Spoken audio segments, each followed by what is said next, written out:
ओम शांति। आज का प्रातः क्लास है 19 जनवरी 1965 मंगलवार। अभी कहा चला है, ये वक्त जा रहा है, बाकी थोड़ा समय रहा है। बहुत गई थोड़ी रही, अब थोड़े की भी थोड़ी रही।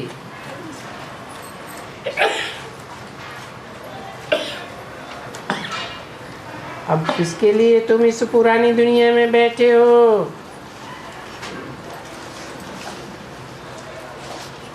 किसके लिए तुम इस दुख रूपी दुनिया में बैठे हो? यहाँ तो इस दुनिया में दुख ही दुख है, सुख का तो कोई नाम निशान नहीं है। और सुख तो है ही सुख धाम में, क्योंकि सतयुग को सुखधाम कहते हैं और ये कोई सत्ययुग तो है ही नहीं। ये तो झूठ खंड है, झूठ युग है, कलह युग है। तो कलह क्लेश के युग को दुखधाम कहते हैं। तो बाप कहते हैं, जबकि मैं आया हुआ हूँ तेरे लिए,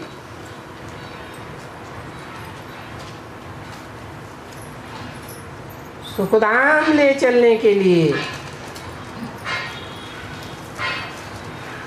तो फिर यहाँ क्यों रुके पड़े हो?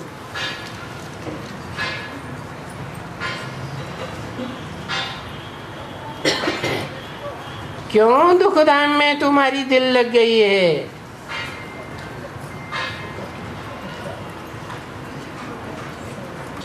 अथवा दुखधाम में सब भांतियों से बात तुम्हारे शरीर से क्यों दिल लग गई है? तुम्हारी दिल सुखधाम में क्यों नहीं लगती है? इस गीत के अर्थ को तो बच्चे समझ ही सकते हैं। क्या गीत था? ये वक्त जा रहा है, क्योंकि बाप तो आए हैं सुख में ले चलने के लिए। ये तो है ही। जैसे सन्यासी कहते हैं कि यहाँ तो काग विष्ठा समान सुख है, इसलिए इस काग विष्ठा समान सुख में हम न रहे। तो उस काग विष्ठा समान सुख से संन्यास कर लेते हैं। तो बाप भी ऐसे ही कहते हैं कि अभी सुखधाम का साक्षात्कार तो बच्चों को हुआ ही है। ये पढ़ाई है ही सुखधाम के लिए, ये पढ़ाई कोई दुखधाम के लिए नहीं है।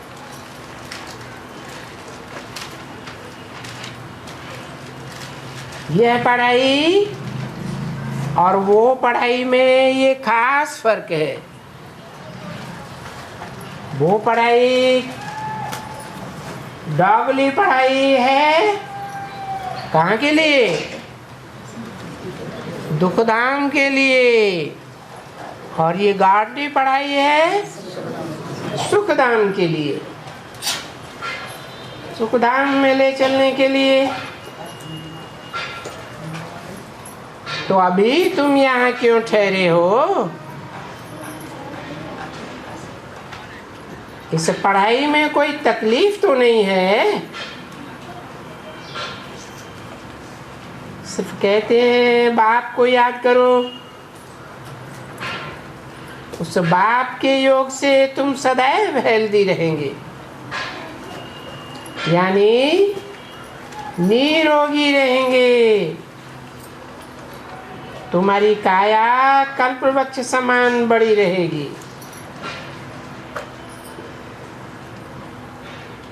क्योंकि ये जो मनुष्य सृष्टि का झाड़ है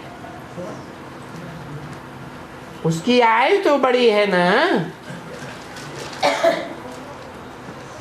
ये कल्प वृक्ष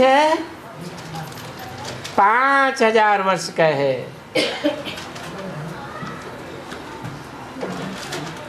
इस झाड़ की आयु 5000 वर्ष है ना। इतनी आयु कोई झाड़ की नहीं होती है।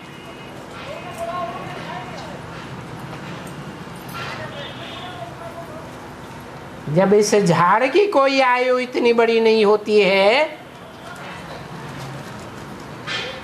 इससे बड़ी आयु और कोई झाड़ की नहीं होती है। ये कौन सा झाड़ है? ये मनुष्य सृष्टि का 5000 वर्ष का झाड़ है।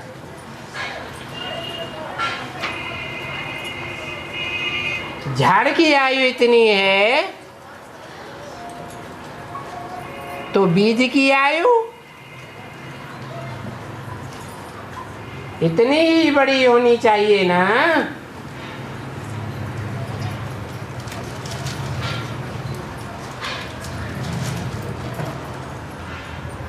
उसमें आधा कल्प है दुख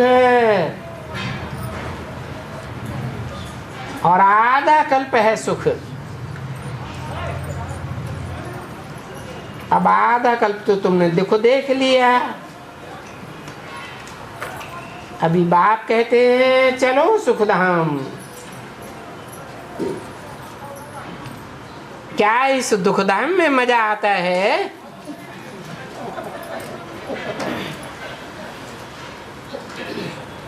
इस विषय वैतरणी नदी में गोता खाने में तुमको बहुत मजा आता है क्या? एक दो को जहर पिला करके आदिमध्यंत दुखी करना ये तुमको अच्छा लगता है क्या?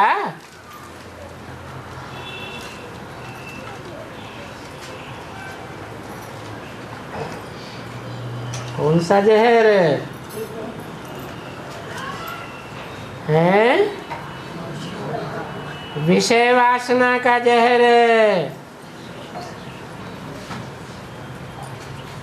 श्रीमत कहती है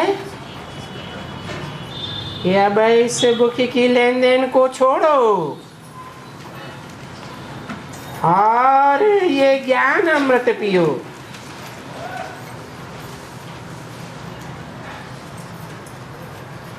क्योंकि ज्ञान एक ऊंचते ऊंच बाप से आता है और ये विषय विकारों का दुख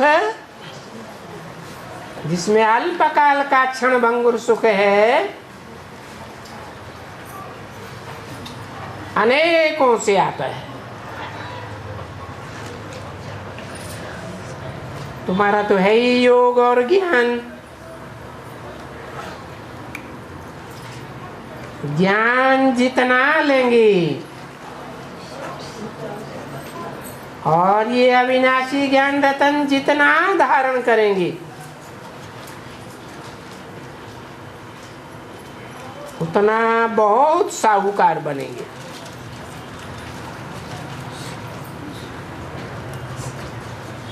तुम्हारी ये संगम युग के ज्ञान रतन अंधेरा पड़ता है,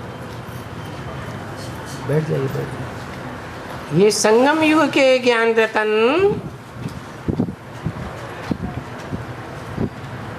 जन्म जन्मांतर के स्थूल रतन बन जावेंगे। अर्थात जो यहाँ जितना ज्ञानी होगा उतना वहाँ जन्म जन्मांतर के लिए ज्ञान धन वो स्थूल धन का साहूकार भी रहेगा।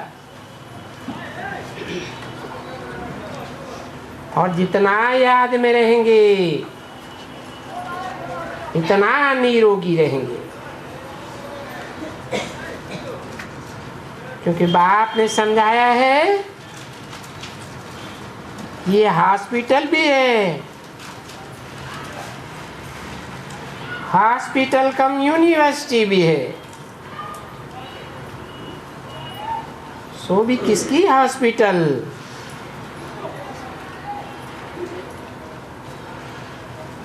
कोई साधारण सर्जन की हॉस्पिटल नहीं, जिस्मानी सर्जन की हॉस्पिटल नहीं, रूहानी हॉस्पिटल, रूहानी सर्जन की हॉस्पिटल। कौन स्थापन करते हैं? पारलौकिक परमपिता परमात्मा आकर के ये हॉस्पिटल बनाते हैं। कौन सी हॉस्पिटल? रूहानी हॉस्पिटल। और जिस्मानी हॉस्पिटल कौन बनाते हैं? ये ग्लोबल आदि जिस्मानी हॉस्पिटल जो है कौन बनाते हैं? अरे रूहानी हॉस्पिटल बाप आकर बनाते हैं, पारलौकिक बाप। और जिस्मानी हॉस्पिटल ये देहधारी गुरु बनाते हैं। किसको तो रूहानी हॉस्पिटल कहा जाता है, क्योंकि रूह को सुख मिलता है। वो हॉस्पिटल है तो बहुत होती हैं, कभी भी कोई हॉस्पिटल और यूनिवर्सिटी इकट्ठी नहीं होती है। और ये तो वंडरफुल है, हॉस्पिटल कम यूनिवर्सिटी भी है। ये हॉस्पिटल और यूनिवर्सिटी इकट्ठी, इनसे हेल्थ भी मिलती है तो वेल्थ भी मिलती है। और एक जन्म की नहीं, जन्म जन्मांतर की हेल्थ और जन्म जन्मांतर की वेल्थ मिल जाती है। फिर क्यों नहीं तुम इस खजाने को लेने के लिए खड़े हो जाते हो? क्योंकि आजकल करते करते समय बीत करके अचानक विनाश आ जाएगा।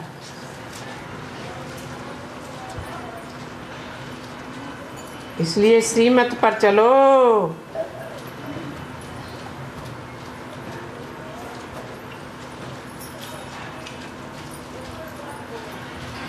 श्रीमत क्या कहती है? समय के लिए क्या इशारा देती है? ये वक्त जा रहा है। श्रेष्ठ ते श्रेष्ठ बाप मत देते हैं। जानते हो श्रेष्ठ होते हैं देवताएं, और देवताओं में श्रेष्ठ है महादेव, और उनसे भी श्रेष्ठ है शिव बाबा। बापों का बाप, धर्म पिताओं का भी बाप कौन है? शिव बाप। वो मत देते हैं तो तुम औरों को भी मत दो कि भाई अभी तुम हॉस्पिटलें क्यों खोलते हो?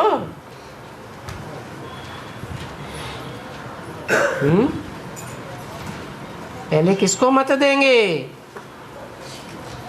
बाहर की दुनिया वालों को मत देंगे या ब्राह्मणों की दुनिया में पहले मत देंगे किसको समझाएंगे? है ब्राह्मणों की दुनिया वाले अपने ब्राह्मण भातियों को समझाना है क्या? अभी संगम युग में तुम ये जिस्मानी हॉस्पिटल है ग्लोबल आदि क्यों खोलते हो? कोई कारण बताओ। है क्या कारण होगा? है अरे कोई काम करते हैं उसका कोई कारण होता है या नहीं होता है? तो क्या कारण है जो ये जिस्मानी हॉस्पिटल खोलते हो ब्राह्मण होते हुए भी? हैं गवर्नमेंट को भी मत दो। इस समय में बाप आकर के हॉस्पिटल यूनिवर्सिटी इकट्ठी खोलते जिससे हेल्थ और वेल्थ मिलती है। फिर ऐसी हेल्थ और वेल्थ वाली बेहद के जन्म जन्मांतर की हेल्थ वेल्थ वाली हॉस्पिटल और यूनिवर्सिटी क्यों नहीं खुलवाते हो? पीछे हॉस्पिटल यूनिवर्सिटी या कॉलेज मनुष्य भी खोलते हैं, साहूकार लोग और गवर्नमेंट भी खोलते हैं, दोनों खोलते हैं। तुमको समझाया गया है कि दोनों को कहो, मनुष्यों को भी कहो। जो हॉस्पिटल खोलते हैं उनको बोलो वाह तुम्हारे इस हॉस्पिटल से क्या होगा? हैं क्या होगा? जिस्मानी हॉस्पिटल से क्या होगा? चाहे गवर्नमेंट खोलती है, चाहे कोई ब्राह्मण बच्चे खोलते हैं, इससे क्या फायदा होगा? है और गवर्नमेंट इतने हॉस्पिटल खोलती है किस लिए खोलती है? अरे गवर्नमेंट का तो लक्ष्य है कि जनसंख्या कम हो जाए। तो कोई भी अगर इंडिविजुअल भी खोलेगा तो भी उसके ऊपर मत थोप देंगे क्या कि फैमिली प्लानिंग का वार्ड जरूर होना चाहिए। जो बच्चे कम पैदा हो, मानो ग्लोबल हॉस्पिटल ही खोला तो उसमें भी गवर्नमेंट का वार्ड होगा। गवर्नमेंट की तरफ से ऑर्डर है कि इतने इतने तुमको केस जरूर लाने हैं, चाहे बच्चादानी साफ कराने के हो चाहे बच्चा निकालने के हो। तो बाप पूछते हैं ये हॉस्पिटल तुम क्यों खोलते हो? अरे चलो दुनिया वाले खोलते हैं तो ठीक, दुनिया वालों को तो पता ही नहीं है कि भगवान आप बाप आकर के बड़ी से बड़ी फैमिली प्लानिंग गीता के द्वारा स्थापन करते हैं। राजयोग से स्वतः ही फैमिली प्लानिंग हो जाती है।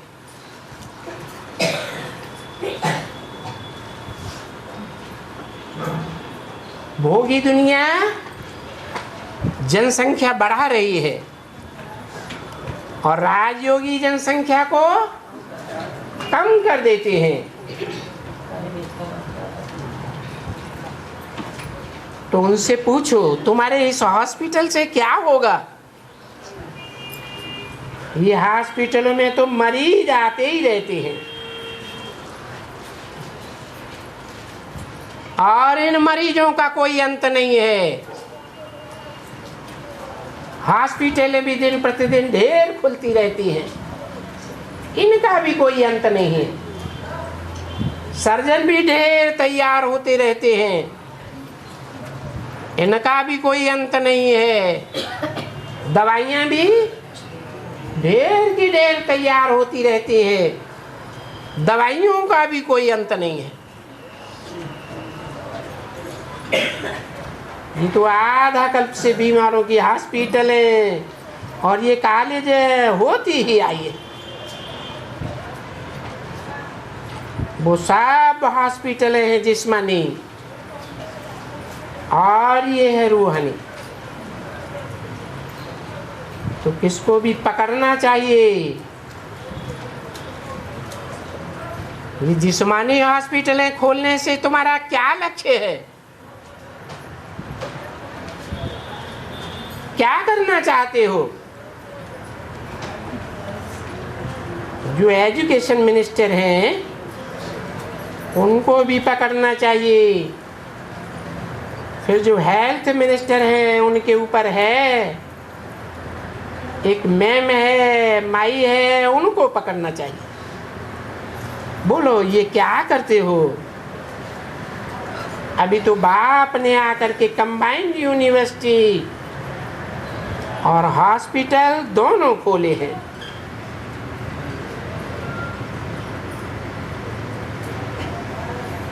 और वो राय देते हैं कि ऐसे ऐसे खोलो।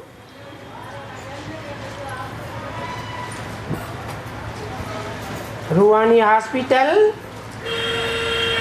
और कॉलेजेस खोलो,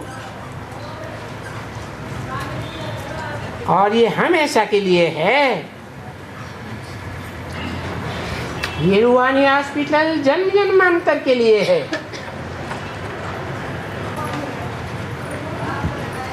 उन हॉस्पिटलों में तो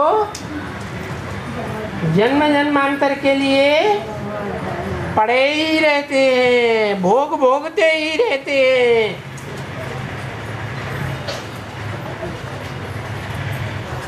हाय हाय करते ही रहते हैं।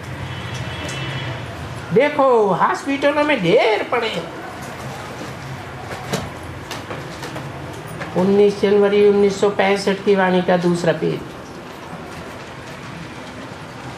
जब से ये माया ने प्रवेश किया है और मनुष्य जब से रोगी बने हैं तब से हॉस्पिटलें चली ही आती हैं।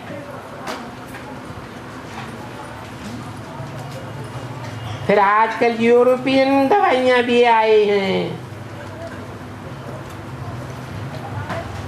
आगे वैद्यों की देशी दवाइयाँ थी,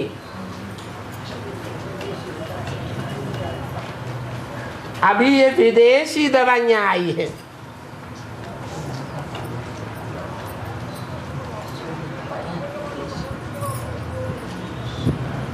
विदेशी दवाइयों का नाम क्या दिया है? यूरोपियन दवाइयाँ इसलिए आई है। नाम क्या दिया? तुम रूपियन, रूप वाले हो जाओ। अब इन दवाइयों से कोई रूपवान बनेंगे क्या? रूप और ही बिगड़ते जाते हैं, शरीर के ढांचे बेडौल होते जाते हैं, या लक्ष्मी नारायण जैसे बन रहे हैं।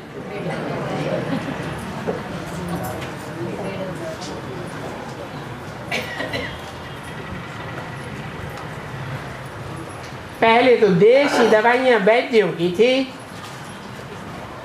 अभी देखो एलोपैथिक, होम्योपैथिक, फलानी फलानी दवाइयाँ हो गई।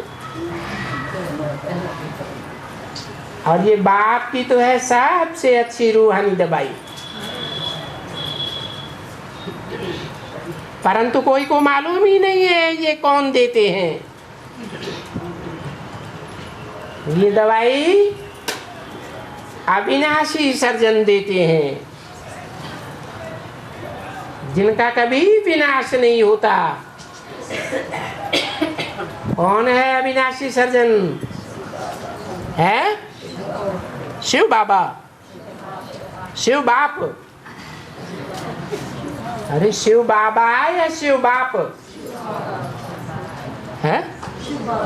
अविनाशी सर्जन शिव बाबा, उसका कभी विनाश नहीं होता है। अरे सदा कायम है, इस सृष्टि पर सदा कायम कोई चीज नहीं है। सदा कायम तो एक शिव बाबा ही है, वो अविनाशी सर्जन है। देखो, इस बाप को अविनाशी सर्जन भी कहते हैं। विनाशी और अविनाशी, ये कौन सी दुनिया की बात है? साकार दुनिया में ही विनाशी और अविनाशी कहा जाता है। परम धाम में न विनाशी कहेंगे न अविनाशी कहेंगे। तो गाया भी जाता है, ज्ञान इंजेक्शन सदगुरु दिया, अज्ञान अंधेर विनाश।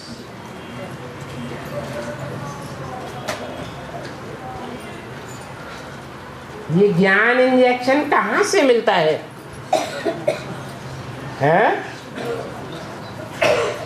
अरे कोई ठिकाना है?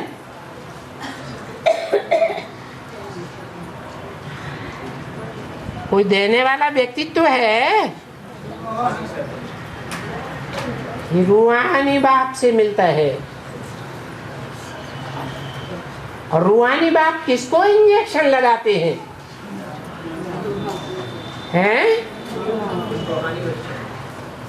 रूहों को इंजेक्शन लगाते हैं, आत्माओं को इंजेक्शन लगाते हैं। आत्मा को इंजेक्शन लगाने वाला इस दुनिया भर में और कोई भी नहीं हो सकता है। न कोई साधु, न कोई संत, न महात्मा, क्योंकि वो तो कहते ही हैं कि आत्मा निर्लेप है। आत्मा को कोई लेप छेप लगता ही नहीं, आत्मा को विकारों का लेप लगता ही नहीं। तो फिर उनको क्या मालूम कि आत्मा के लिए कोई इंजेक्शन भी होता है? बीमारी नहीं है तो पीछे उनको इंजेक्शन कहाँ से लगाएंगे? तो बाप आकर के बच्चों को समझाते हैं कि बच्चे, तुम ये राय दो, जो भी कोई धर्मशाला खोलने वाला हो या कोई हॉस्पिटल खोलने वाला हो या कोई कॉलेज खोलने वाला हो, तो उनको समझाओ। ऐसे बहुत हैं, सब प्रकार के हैं, कोई सिंधी है, गुजराती है, मुसलमान है, ये सब बहुत हॉस्पिटल कॉलेज खोलते हैं, क्योंकि गवर्नमेंट के पास तो इतने पैसे हैं नहीं। और वो गवर्नमेंट तो लाखों रुपया खा जाती है। ये देखो, 3 पैर जमीन की एक टुकड़ी, बस उसमें तुम ये हॉस्पिटल खोल सकती हो। कोई भी आवे उनको ये बताना चाहिए, अरे बाप को याद करो तो सदैव हेल्दी रहेंगे। और ये जो सृष्टि का चक्र है, सतयुग, त्रेता, द्वापर, कलयुग, इसका चक्कर उनको समझाओ। समझाओ कि इस चक्कर को समझने से तुम चक्रवर्ती राजा बन जाओगे।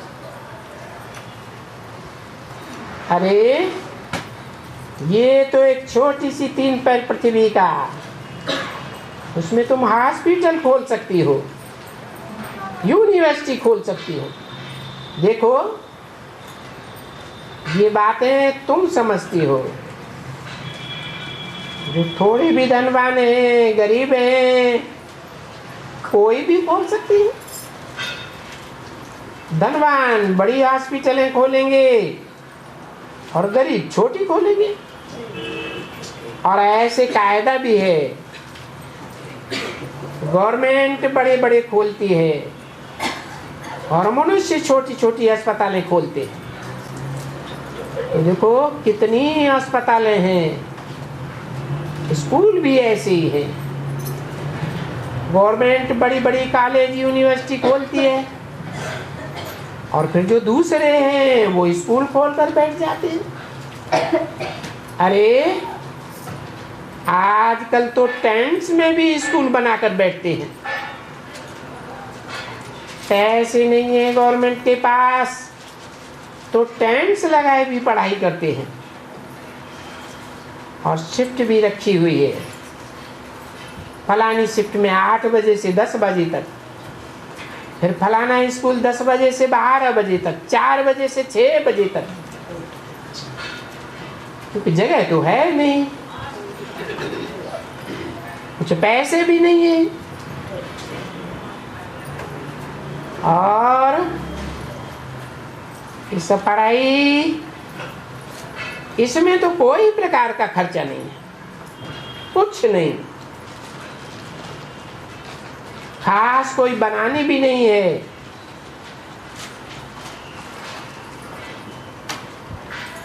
एक ही कमरा बल हो जिसमें रहते हो, खाना बनाओ, उसी में सो जाओ, सवेरे को सफाई करके उसमें स्कूल लगाओ। कोई भी जगह मिले वहां बैठ करके ये स्कूल खोल सकते हो। कोई औजार वगैरह दवाइयाँ आज भी इनकी भी दरकार नहीं, परंतु ये है एकदम बड़ी हॉस्पिटल। अब जो करेगा सो पाएगा।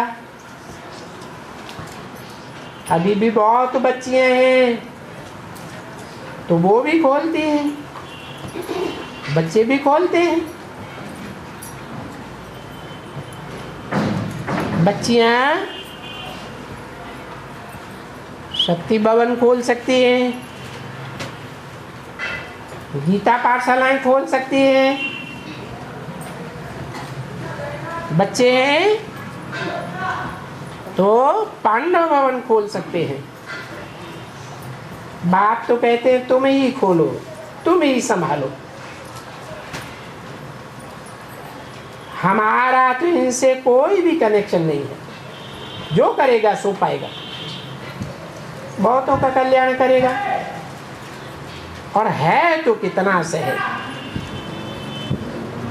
अब ये बातें कौन कहते हैं? बेहद का बाप बैठ करके समझाते हैं, बाप बैठ करके मत देते हैं। इसलिए श्रेष्ठ से श्रेष्ठ बने। तो देखो सुनते तो बहुत हैं परंतु करते कुछ भी नहीं, क्योंकि तकदीर में ही नहीं है। वो हेल्थ एंड वेल्थ यानी निरोगी काया और धनवान बिल्कुल कुबेर जैसे।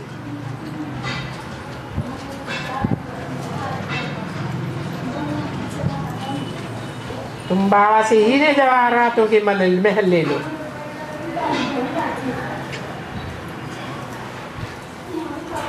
देखो बाबा कितना देने आया है। किसका मिसाल दिया है? कुबेर का मिसाल दिया। कहते हैं कुबेर का खजाना,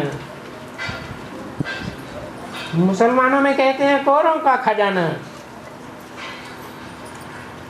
और शास्त्रों में कुबेर की हेल्थ कैसी दिखाई है? मोटा ताजा लंबा चौड़ा पहलवान जैसा शरीर। क्या मतलब? ये कहाँ से पाया है?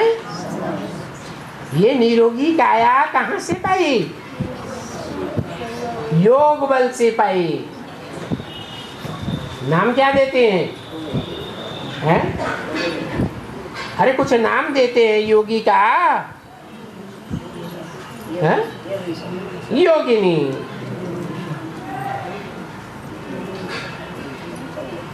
तो देखो बाबा तुमको कितना देने आया है।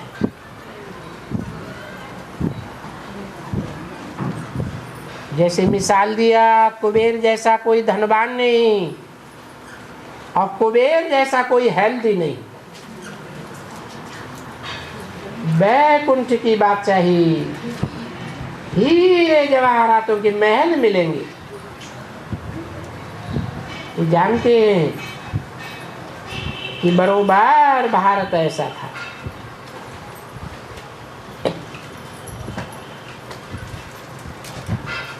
देखो भारत ऐसा था ना, श्री लक्ष्मी श्री नारायण का राज्य। और ये कब था? सतयुग में था। तो जरूर उनको ये वर्षा बाप ने दिया होगा। अभी तो सतयुग नहीं है, न सतयुग है न देवताओं का वो वर्षा है। अभी तो कलयुग है, दुख ही दुख है। तो बाप बोलते हैं कि अच्छा फिर कलयुग से सतयुग तो होना है ना, सो भी तो मुझे आकर के फिर सतयुग की स्थापना करनी पड़ेगी।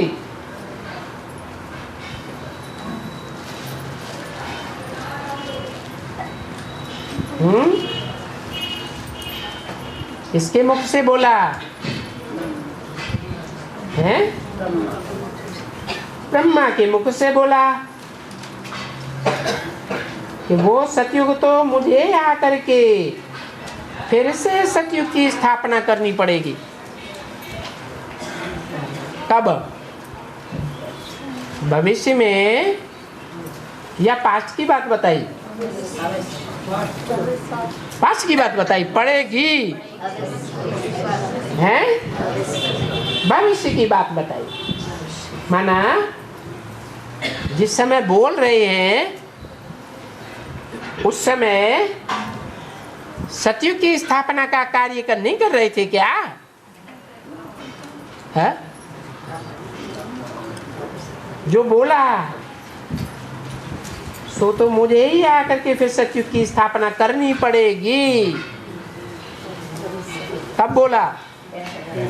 65 में बोला। यानी इशारा दिया कि मैं फिर कोई न कोई रूप से आ करके ब्राह्मणों को देवता बनाऊंगा। ब्राह्मण होते हैं संगम युग में, तो 65 में क्या थे? ब्राह्मण थे। फिर उन ब्राह्मणों को आकर के क्या बनाता हूँ? देवता बनाता हूँ। तो बनाऊंगा। मनुष्य तो उद्घाटन करते रहते हैं। ब्रज का उद्घाटन करेंगे, फलाने महल का उद्घाटन करेंगे। हैं? कौन से फलाने माने? शांति धाम का उद्घाटन, सुख धाम का उद्घाटन।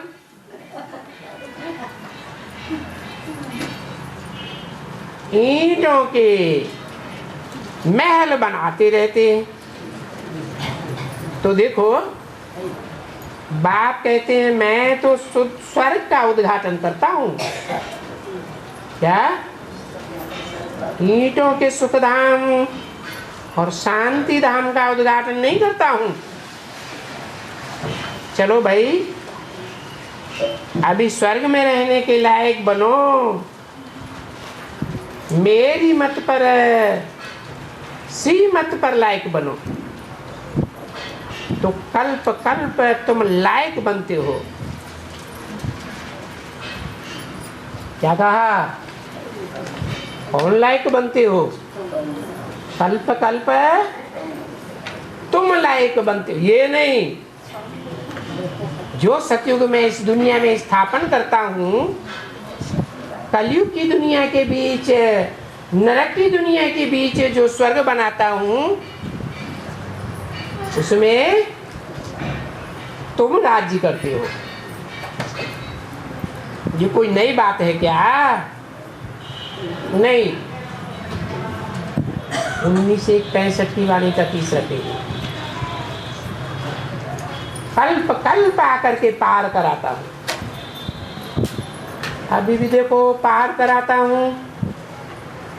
देखा जाता है गाँवड़े में गरीब बेचारे बहुत लेते हैं,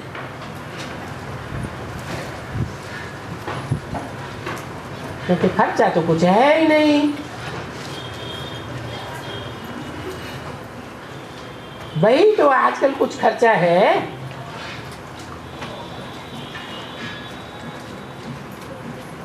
जो दुनिया में करते रहते हैं।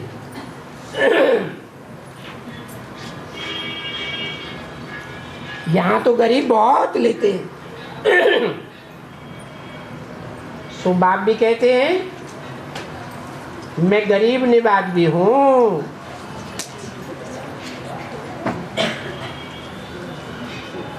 साहूकारों के पास तो बहुत पैसे हैं,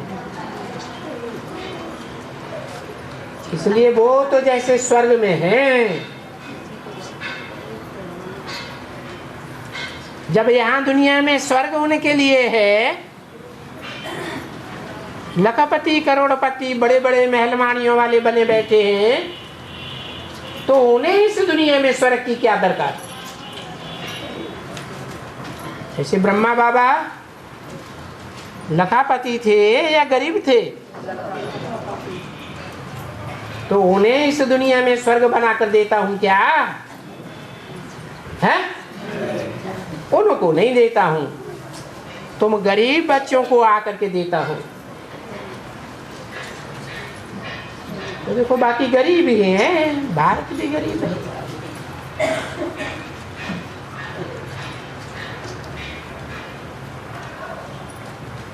भारत नाम क्यों दिया?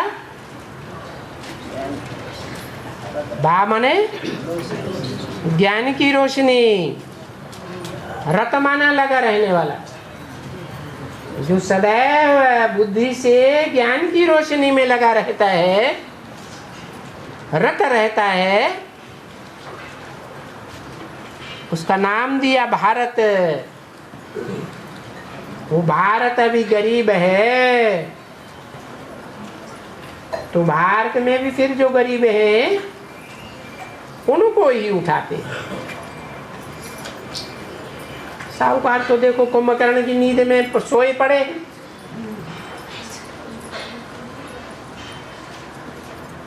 जैसे कुंभकर्ण ध्यान ही नहीं देता है, ऐसे कहते हैं ना, अज्ञान अंधेरे में सोए पड़े हो। तो देखो अज्ञान भी बरोबर कितना, ये ज्ञान अज्ञान में कितना फर्क रहता है। आगे तो कुछ भी नहीं जानते, एकदम ब्लाइंड फेथ में थे। अभी देखो बाप ने ज्ञान का तीसरा नेत्र दिया है, तो कितनी सूझ पड़ी है। सारी दुनिया का चक्कर जैसे फिरता है, और फिर हम कहां से कहां आ जाते हैं। बाप के पास रहते हैं, देखते हैं बाबा स्थापना कैसे करते हैं, और पतित दुनिया को पावन कैसे बनाते हैं।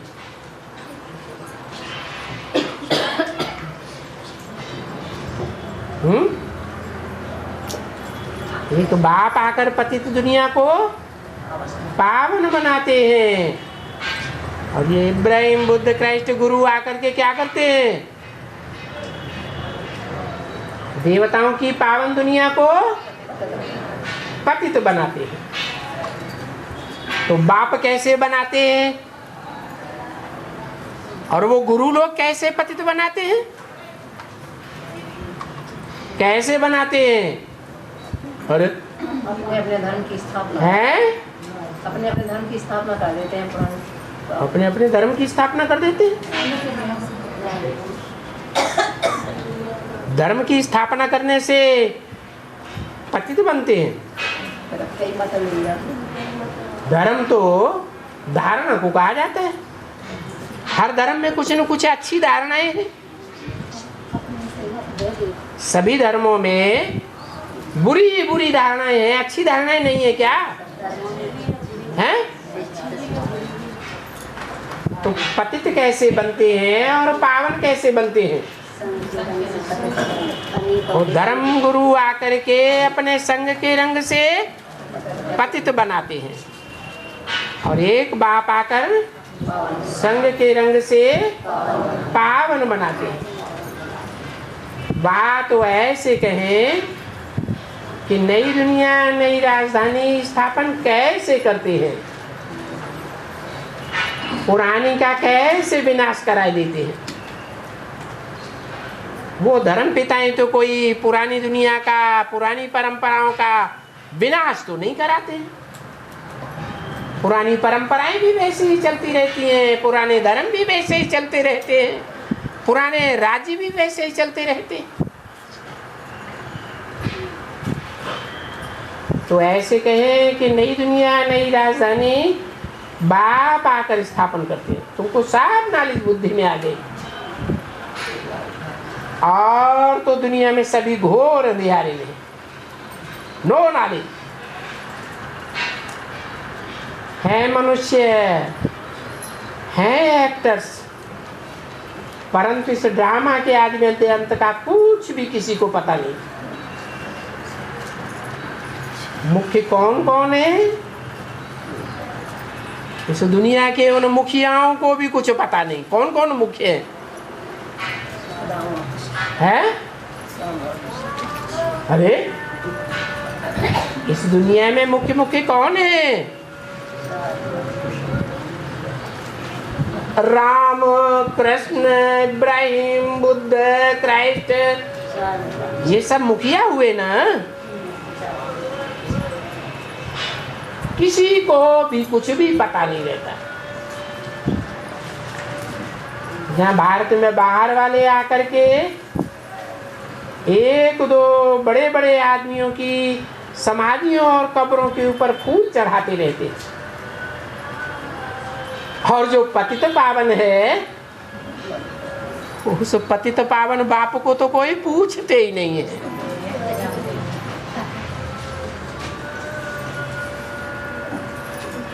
नाम भी किसको पता नहीं है। उनके लिए तो बता ही दिया है कि शिव परम पिता परमात्मा वो तो ठीक कर्म है। काय में है? ठीक कर्म में।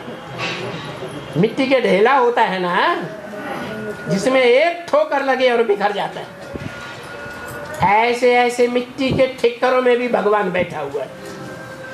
भगवान बन करके बैठे हुए हैं। इसकी तरफ इशारा किया है। मिट्टी के ठिक्कर किसकी तरफ इशारा किया है? ब्रह्मा कुमारियों के लिए है। कहते की बात नहीं। ठिक्कर माने मिट्टी का ढेला जिसमें एक ठोकर लगे और बिखर जाए। ब्रह्मा बाबा का क्या हुआ है? मायावी, कोई मायावी बहेलिए की एक ठोकर लगी और प्राण पखेरु उड़ गए, भगवान बन गए। तो परम पिता परमात्मा के लिए कह देते हैं ठिक्कर में है, भीतर में है। वो ठिक्कर चला गया तो कोई भीत माने दीवाल। ज्ञान मार्ग में, ईश्वरीय ज्ञान मार्ग में दीवाल की तरह अड़ जाती है। दीवार बन करके खड़ी हो जाती है, न खुद एडवांस ज्ञान लेती है और न अपने फॉलोअर्स को लेने देती है। ऐसे भीतर बुद्धियों में भगवान बैठ जाता है, बस उसी की मत पर चल पड़ते हैं, बड़े बड़े पोस्टर छपाए देते हैं, उसमें तीन मूर्तियों में सबसे ऊपर किसको रखते हैं? कुमारका दादी को सबसे ऊपर रख दिया, फिर और दो दादियों को रख दिया, फिर कहते हैं कुत्ते में है क्या, जो कामी कुत्ते की तरह पीछे ही पड़ जाते हैं, कीचकों की तरह। कीचक उनको कहा जाता है जो ब्रह्मा कुमारियों के पीछे पड़ते हैं। ऐसे बाबा ने मुरली में बोला,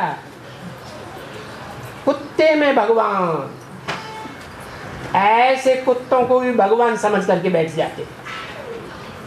बिल्ले में भगवान, बिल्ला क्या करता है? लड़ता है, वो तो गालियां देते रहते हैं, ग्लानि करते रहते हैं। कौन? वो कौन गालियां देते रहते हैं? अरे जिनको कहा ठिक्कर, जिनको कहा भित्तर, जिनको कहा कुत्ता, बिल्ले में भगवान, ये जितने भी भगवान बन करके बैठते हैं वो वास्तविक भगवान को क्या करते रहते हैं? गालियां देते रहते हैं, ग्लानि करते रहते हैं। गालियों को ग्लानि अथवा डिफेम कहा जाता है। डिफेमेशन का केस भी चलता है। तो देखो, ये जो भी साधु संत महात्माएं हैं, इन्होंने डिफेम किया है। सिर्फ बाहर की दुनिया के साधु संत महात्माओं ने डिफेम किया है भगवान को, या ब्राह्मणों की संग में भी दुनिया के साधु संत महात्माओं ने डिफेम किया है? पहले किसने डिफेम किया? डिफेम करने की शूटिंग किसने की? इनके ऊपर धर्मराज का केस चलेगा।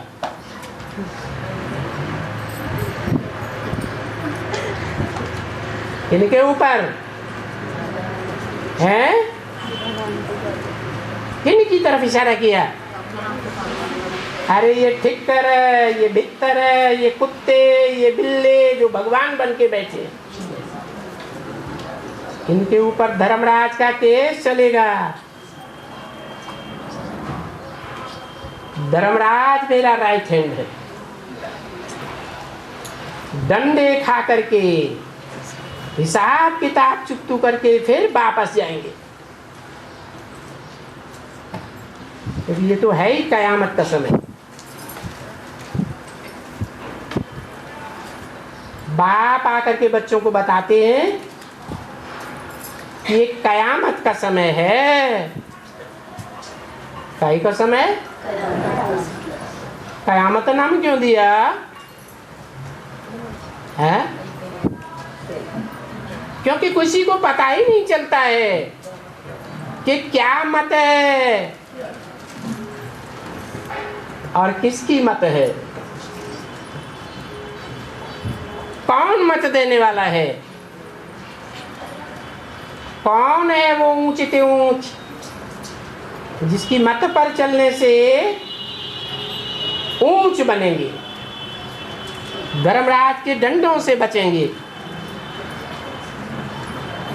सब हिसाब किताब चुप चुप करके, सजाएं खा करके, आग में जल मर करके फिर सभी को वापस ले जाऊंगा। आग में जल मर करके ये कैसे? अरे भूकंप फटेंगे, धरणी में से आग उगलेगी। मान लो किसी शहर में भूकंप आ गया, ज्वालामुखी फट पड़ा, तो आग में जलेंगे ना।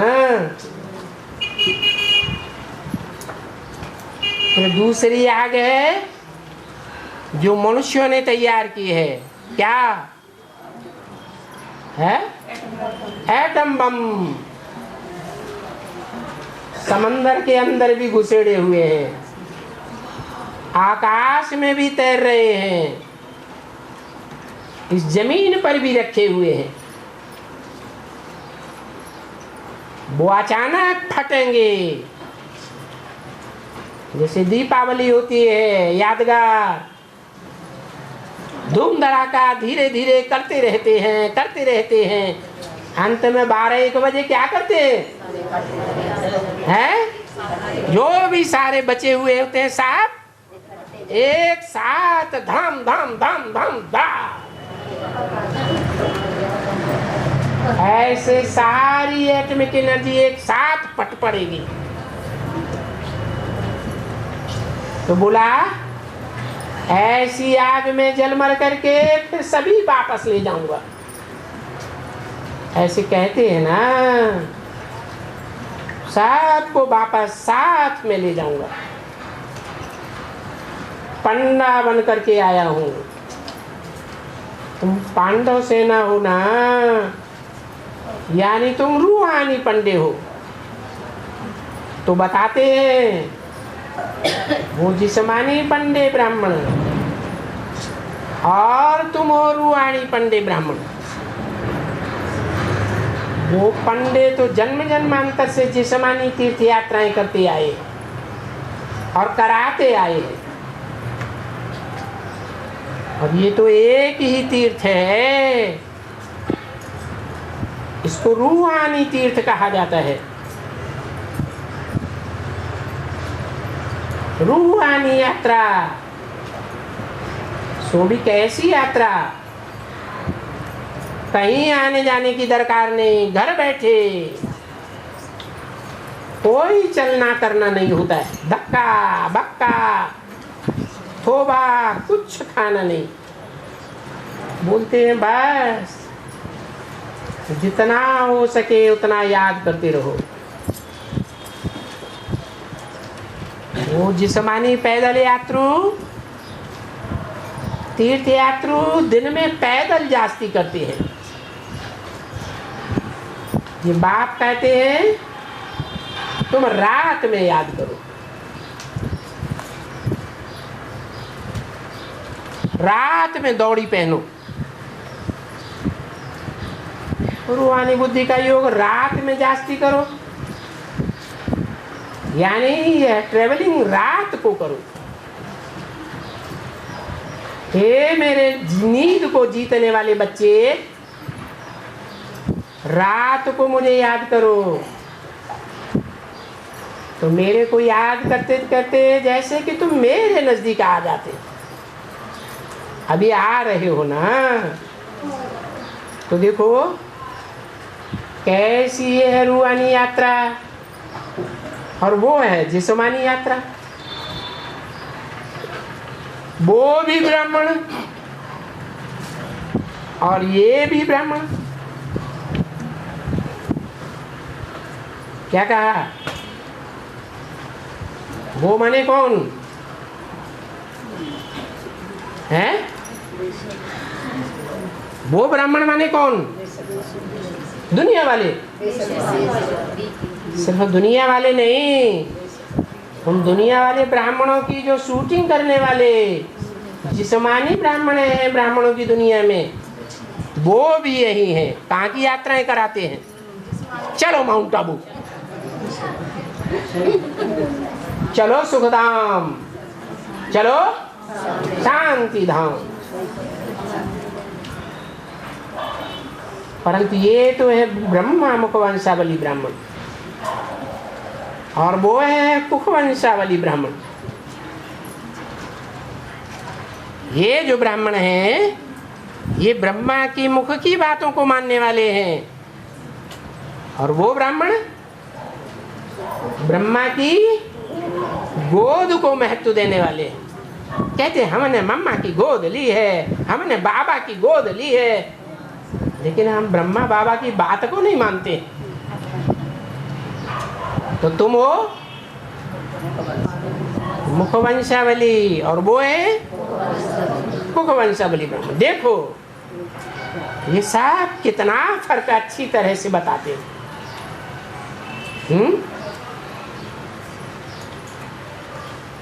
भाई अभी ब्राह्मण हो, तुम अभी रूहानी यात्रा में तत्पर हो और फिर पवित्र भी बनो। क्या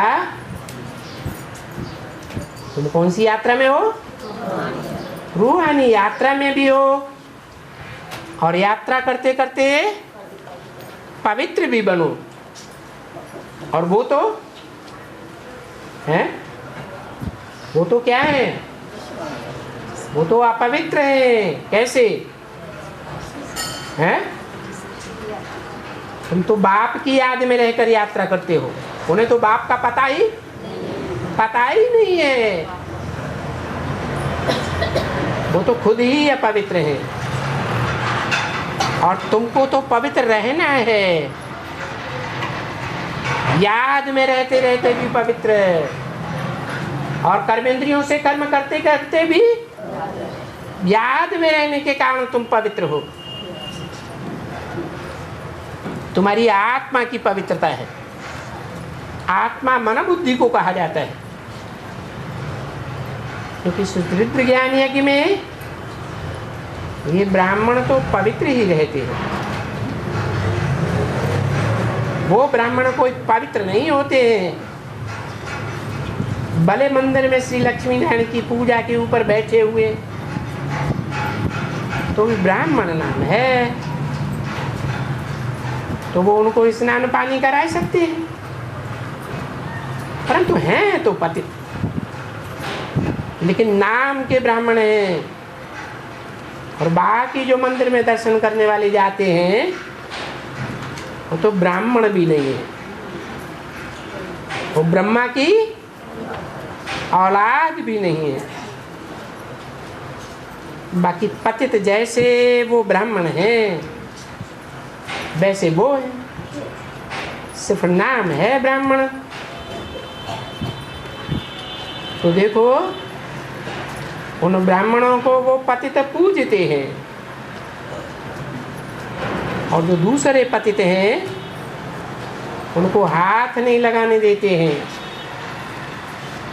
तो देखो ब्राह्मणों का कोई मान तो था ना, ये तो मनुष्य समझते नहीं है कि दूसरे को क्यों नहीं लक्ष्मी नारायण को हाथ लगाने देते, क्यों नहीं लगाने देते? क्योंकि वो सिर्फ फॉलोअर कहलाते हैं, पवित्र तो बनते ही नहीं। तो वो कहते हैं ये गृहस्थी हैं, भिखारी हैं, उनको कहा जाता है भिखारी, गृहस्थी चट्टू। ये तो देवी देवताएं बनते हैं तो निर्विकारी हैं, उनको ये भिखारी कैसे हाथ लगाएंगे? और जब ब्राह्मण लगाते हैं तो वो भी तो भिखारी हैं, वो कोई ब्रह्मचारी थोड़े ही हैं, ब्रह्मा का आचरण करने वाले हैं, ब्रह्मा को फॉलो करने वाले हैं। ब्रह्मा की बात को माने तो ब्रह्मा को फॉलो करने वाले कहे जाए। हाँ, कोई कोई ब्रह्मचारी होंगे, नहीं तो बहुत ही भिखारी बैठे। कोई कोई किनको कहा है, कोई कोई उनको कहा जो विजयमाला में आने वाले ब्राह्मण हैं, ब्रह्मचारी है, ब्रह्मा को फॉलो करने वाले। घरवार वाले सभी